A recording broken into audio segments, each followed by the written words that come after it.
بسم اللہ الرحمن الرحیم۔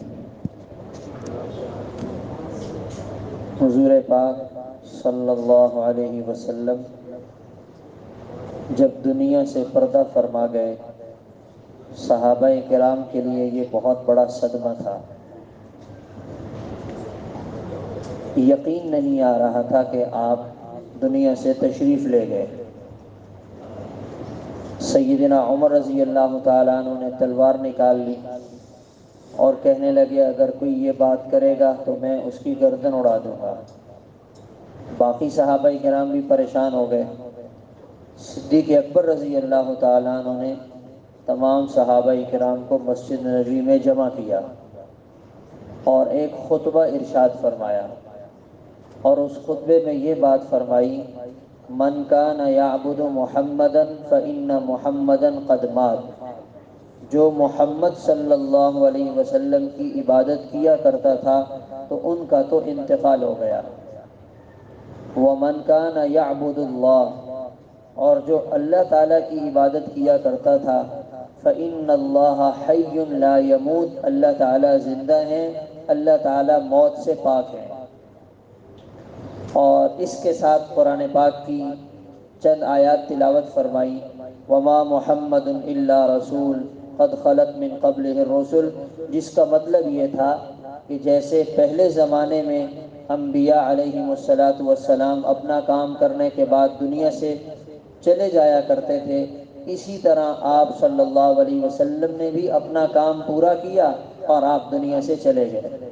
صحابہ کرام فرماتے ہیں کہ ہمیں یوں لگا جیسے یہ آیت ہم پہلی دفعہ سن رہے ہیں، حالانکہ اس میں صاف طور پر یہ بات بتلا دی گئی کہ آپ صلی اللہ علیہ وسلم دنیا سے چلے جائیں گے، لیکن ہماری اس طرف توجہ ہی نہیں تھی۔ اب اس بات کو ہم رمضان کے ساتھ جوڑتے ہیں۔ اگر کوئی رمضان کے مہینے میں عبادت کر رہا تھا رمضان کے لیے، تو اسے یہ بات سن لینی چاہیے کہ آج رمضان ختم ہو جائے گا، شام سے رمضان ختم ہو کر آگے نیا مہینہ شروع ہو جائے گا، تو رمضان چلا گیا، رمضان کے لیے عبادت کرنے والے بھی چلے جائیں گے۔ اور جو اللہ کے لیے عبادت کرتا تھا، تو جو رب رمضان کے مہینے میں موجود ہے وہ رمضان کے بعد بھی موجود ہے۔ جس اللہ کو راضی کرنے کے لیے ہم فجر کی نماز رمضان میں پڑھ رہے تھے، وہ اللہ تعالی رمضان کے بعد بھی موجود ہوں گے، اپنی شان کے ساتھ، اپنی قدرت کے ساتھ، اپنی طاقت کے ساتھ۔ تو اس لیے اگر کوئی رمضان کے مہینے کی عبادت کر کے یہ ذہن بنا لے کہ اب مجھے کچھ کرنے کی ضرورت نہیں، یہ بہت بڑی غلط فہمی ہے، یہ شیطان کا زبردست دھوکہ ہے، یہ شیطان کی کامیاب چال ہے۔ چند دن اسے عبادت میں لگنے کا موقع دیتا ہے، پھر اس کے بعد سال کے 11 مہینے اسے اس طرف آنے ہی نہیں دیتا۔ ایک دن کی فجر کی نماز چھوٹ جائے، اس کا نقصان پورے مہینے کی تنخواہ کٹ جائے، چلی جائے، اس سے زیادہ ہے۔ اگر کسی ملازم کی ایک مہینے کی تنخواہ کٹ جائے، اس کو کتنا افسوس ہوگا، کتنی پریشانی ہوگی۔ یہ پریشانی اس کے سامنے بہت چھوٹی اور معمولی ہے۔ ایک دن کی فجر کا چھوٹ جانا اس کے مقابلے میں کئی گنا زیادہ اس انسان کے لیے نقصان دہ ہے۔ لیکن کیا بات ہے کہ وہ یہ والا نقصان برداشت کر رہا ہے، اپنی تنخواہ کی کٹوتی والا نقصان برداشت نہیں کرتا۔ ہم دیکھیں، ہم اپنے دفتر میں، اپنی دکان پہ آج تک ہو سکتے آج بھی بہت سے لوگ جائیں گے کہ بھائی ابھی عید تو کل ہے، آج دن ہے، آج چلے جاتے ہیں۔ اس میں آدمی پیچھے نہیں ہٹتا، آخری دم تک جاتا ہے کہ میرا کام ہے، مجھے دکان پہ جانا ہے، مجھے دفتر جانا ہے، اس لیے میں تو بھائی چھٹی نہیں کروں گا۔ تو نماز بھی تو میرا کام ہے، یہ بھی تو میں نے ادا کرنی ہے۔ اگر میں نہیں ادا کروں گا تو اس نقصان کی کمی کون پوری کرے گا؟ جیسے دنیا کے سارے کام آج کا انسان جس ذمہ داری کے ساتھ کر رہا ہے، آج کے انسان نے اس سے زیادہ ذمہ داری کے ساتھ یہ والے کام بھی کرنے ہیں۔ تو ہم اپنے آپ کو رمضان کے جانے کے ساتھ آزاد نہ سمجھیں۔ بہت سے لوگ یہ سوچ کر دل میں خوشی محسوس کر رہے ہوں گے، اچھا ہوا رمضان ختم ہو گیا، روزے رکھنے پڑتے تھے، بھوکا پیاسا رہنا پڑتا تھا، اب مزے سے کھائیں گے اور رات کو اتنی لمبی چوڑی عبادت بھی کرنے کی ضرورت نہیں ہوگی۔ اس چیز کو سوچ کر دل میں خوشی محسوس کرنا اللہ تعالیٰ کو پسند نہیں ہے۔ اس کے بجائے آدمی یہ سوچے الحمدللہ اللہ تعالیٰ نے فضل فرمایا، رمضان خیر خیریت سے مکمل ہو گیا، اللہ تعالیٰ نے ایک مہینہ دیا تھا، الحمدللہ خیر خیریت سے اس کو پورا کروا دیا۔ اس میں کوئی شک نہیں ہے کہ آدمی کھائے گا بھی، پیے گا بھی اور اپنے سارے کام کرے گا، لیکن یہ سوچ کر خوش ہونا کہ رمضان کی جو مشقت کا بوجھ تھا یہ اتر گیا، یہ صحیح نہیں ہے۔ یہ بوجھ نہیں تھا، یہ در حقیقت انسان کو نوازنے کے لیے چند دن کی پابندی اور چند دن کی مشق کروائی گئی ہے۔ تو ہم اپنے آپ کو رمضان کے بعد آزاد نہ سمجھیں۔ اس کے ساتھ ایک اور بات حضرت معاذ بن جبل رضی اللہ تعالیٰ عنہ کی، وہ بھی ہم ملاتے ہیں۔ آپ صلی اللہ علیہ وسلم انہیں یمن روانہ فرما رہے ہیں اور ساتھ یہ بات بتلا رہے ہیں کہ 1 سال بعد جب آپ مدینہ واپس آئیں گے تو میں آپ کو نظر نہیں آؤں گا، میری قبر آپ کو نظر آئے گی۔ تو وہ بہت زیادہ پریشان ہوئے، رونے لگے۔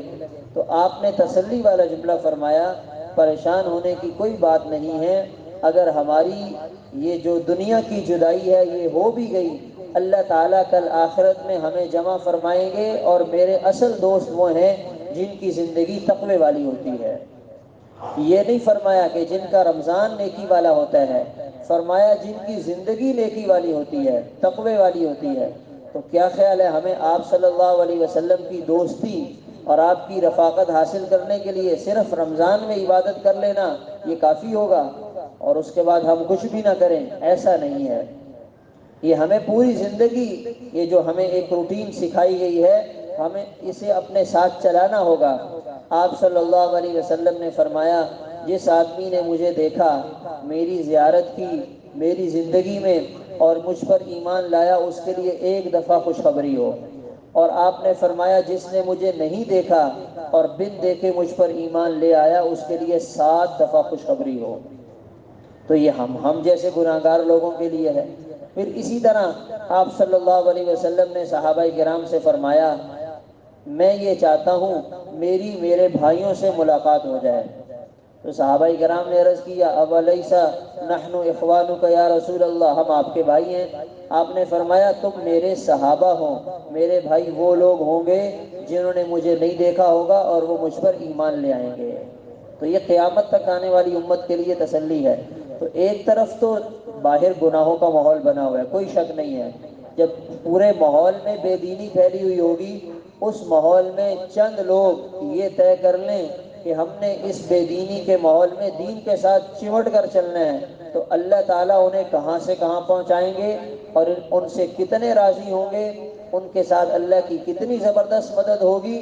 تو یہ بہت بڑی یہ ہے، وہ ایک بہت بڑی نعمت ہے اور بہت بڑا انعام ہے جو انسان کو مل جائے۔